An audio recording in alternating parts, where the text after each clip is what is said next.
Tenham a bondade de se assentar por gentileza, caríssimos diáconos, caríssimos irmãos e irmãs. Duas palavras para a nossa liturgia de hoje da Vigília Pascal: luz e alegria.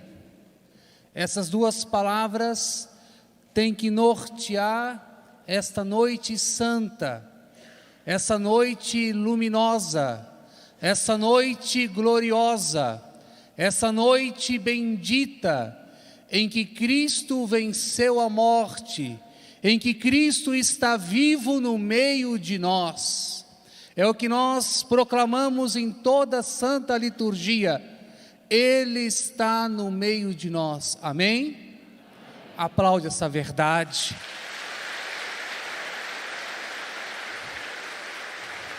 Esta verdade é uma verdade fundamental da nossa fé. A palavra de Deus nos diz: se Cristo não tivesse ressuscitado, vã seria a nossa fé. Mas Ele está vivo, Ele está no meio de nós, Ele dissipou as trevas do pecado. E uma vez que Ele dissipou as trevas, nós somos iluminados por este Cristo. E esta luz foi acesa nos nossos corações no dia do nosso batismo. Por isso nós somos iluminados, mas também somos convocados por Cristo a ser iluminadores, levar a luz de Cristo para o mundo que muitas vezes está em trevas. Eu e você somos este círio pascal ambulante, aonde brilha a luz de Cristo, o seu Espírito ressuscitado. Somos templos do Espírito Santo, carregamos a luz da presença de Deus, somos iluminados, iluminadores, e temos esta missão de levar esta luz a tantos corações que ainda estão nas trevas, que ainda não conhecem o amor de Deus, que ainda não tiveram a oportunidade de ter um encontro pessoal com o nosso Senhor. E nós temos essa missão, essa incumbência de ajudar as pessoas a ter esse encontro com o Cristo, que é a luz do mundo e que dissipa as trevas. Dito isso, amados irmãos, eu dizia duas palavrinhas importantes: luz e alegria. E uma vez que essa luz é acesa em nós, a alegria, ela é consequência, ela é fruto da ressurreição. Por isso, é uma graça, uma dádiva esta alegria, porque é uma alegria que não vem de fora, é uma alegria que não vem das coisas, é a alegria que vem de Deus, é a alegria que brota do nosso interior, fruto da própria presença de Deus em nós. E uma coisa que também é muito importante, é dizer que a ressurreição, que nos dá esta graça de sermos iluminados, mas também de sermos alegres, por essa certeza de que Cristo está vivo, está no meio de nós, a ressurreição, ela é uma realidade que ultrapassa tudo que é criado neste mundo. É uma realidade totalmente nova. O que aconteceu nesta noite santa, a ressurreição de Cristo, está para além de tudo aquilo que existe no mundo mineral, vegetal e animal. É uma realidade que transcende tudo que existe. É uma realidade que só vamos compreender a sua profundidade quando nós estivermos na presença do Altíssimo. Papa Bento XVI, falecido, emérito Papa Bento XVI, ele diz isso. É uma realidade totalmente nova, que entrou na história.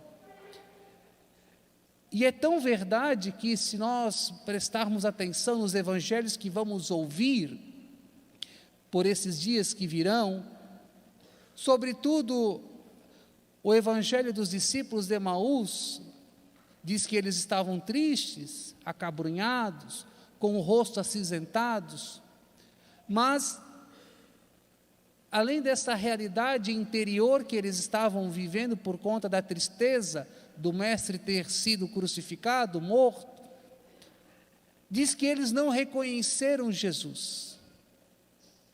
E só foram reconhecer Jesus ao partir do pão, que era um gesto muito peculiar de Jesus. Jesus tinha um jeito muito peculiar de partir o pão, de celebrar com eles.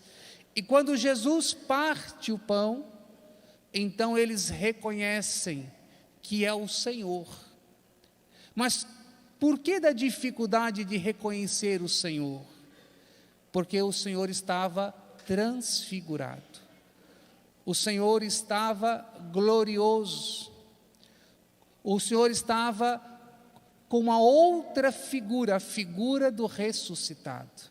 Não mais com aquela figura desfigurada da cruz, mas com uma figura gloriosa, totalmente diferente. É um mistério maravilhoso. Então, por isso a dificuldade de perceberem que ali estava o Senhor, porque é uma realidade toda nova.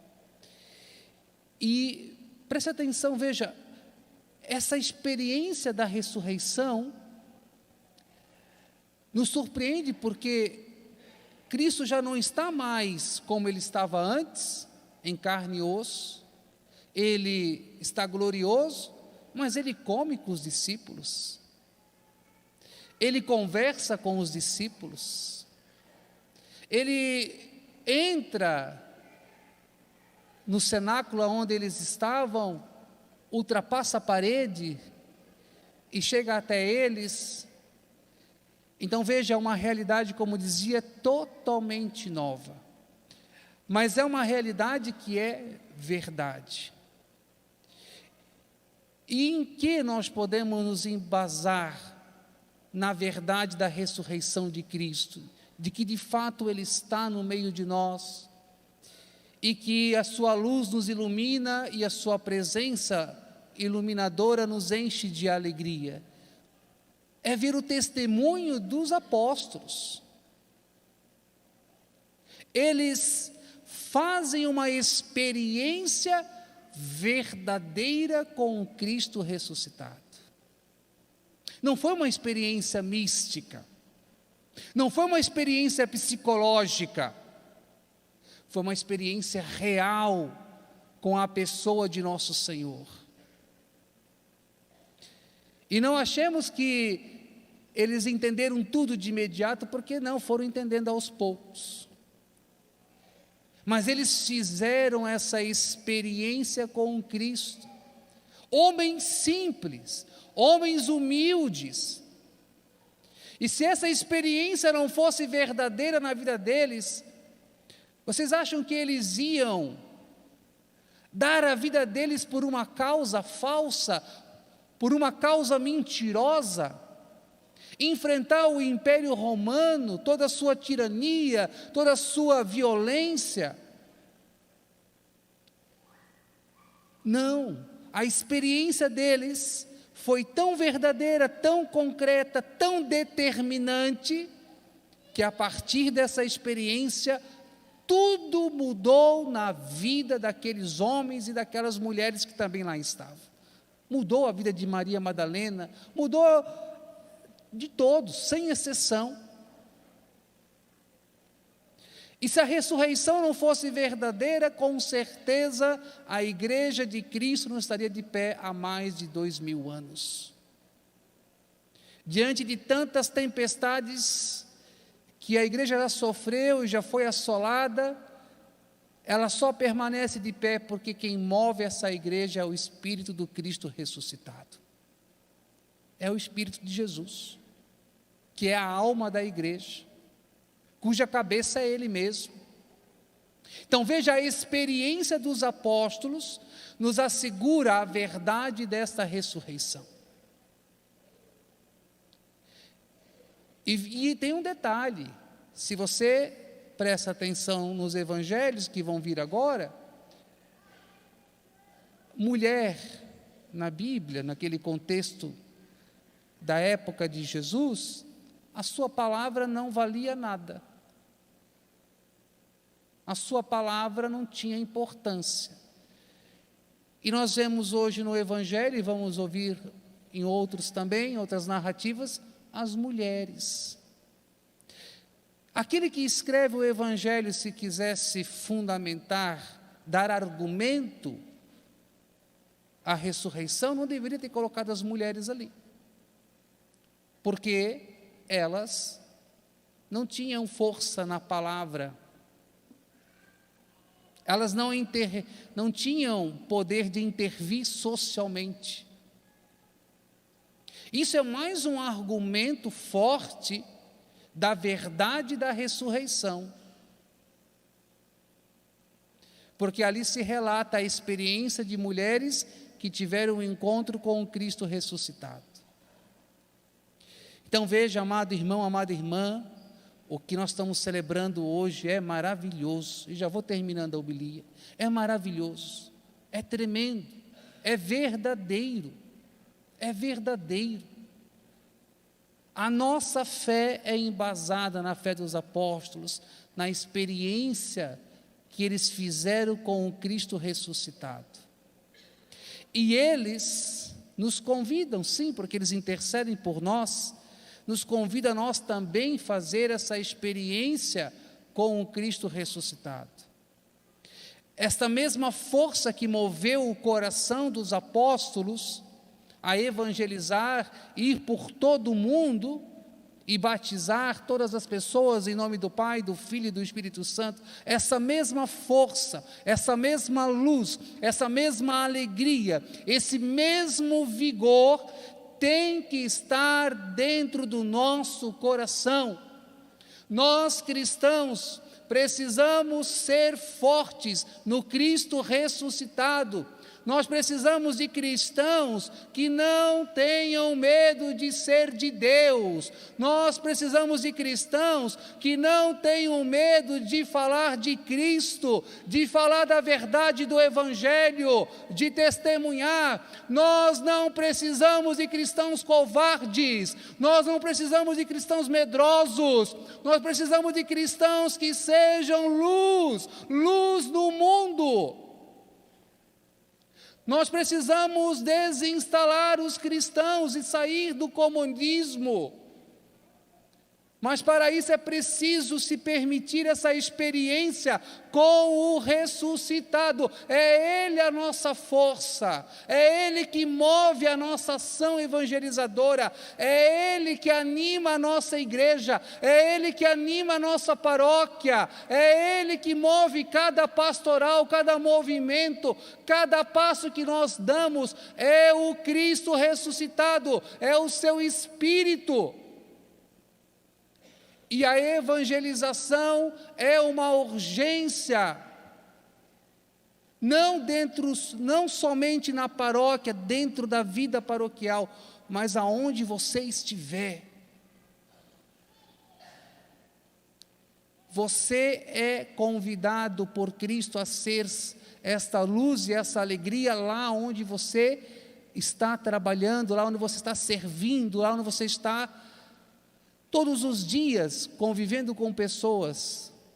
E claro que muitas vezes o seu testemunho não vai ser falar explicitamente, mas é a sua conduta, o seu jeito de ser, o seu modo de agir, vai semeando o reino de Deus.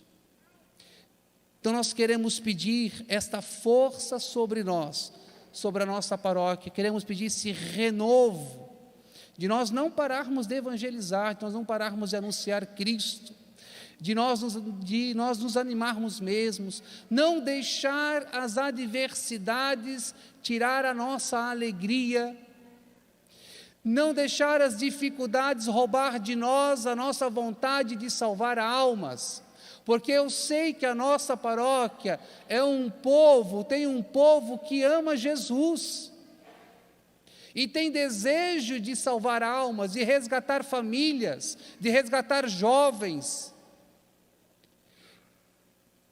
Há corações assim na nossa paróquia, Deus seja louvado.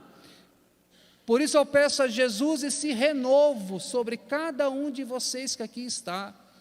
Também todos os outros que estão celebrando nos outros polos, essa graça, esse renovo, não podemos desanimar. É uma palavra de ânimo para nós essa liturgia de hoje. A luz de Cristo nos ilumina, resplandece e nos enche de alegria e de vigor para continuarmos, porque a nossa paróquia, ela é bonita. A nossa paróquia tem um rosto tão bonito de Cristo. Podem ter certeza disso, do que este padre está falando, meus últimos pensamentos dessa homilia. A nossa paróquia tem um rosto tão bonito, tão encantador, tantos talentos, tanta coisa boa tem dentro da nossa paróquia. Não somos perfeitos, obviamente que não, mas tomemos consciência da beleza do rosto desta paróquia, desta dádiva. É uma dádiva estar nesta paróquia, é uma graça, é uma bênção, é um privilégio. Deus move essa paróquia, move os corações. Por isso não podemos desanimar diante das dificuldades e de tudo que às vezes tentam nos tirar da comunhão com Deus. Que o Espírito Santo nos ilumine e nos ajude a nos deixar ser conduzido pela luz do Cristo ressuscitado. Louvado seja nosso Senhor Jesus Cristo.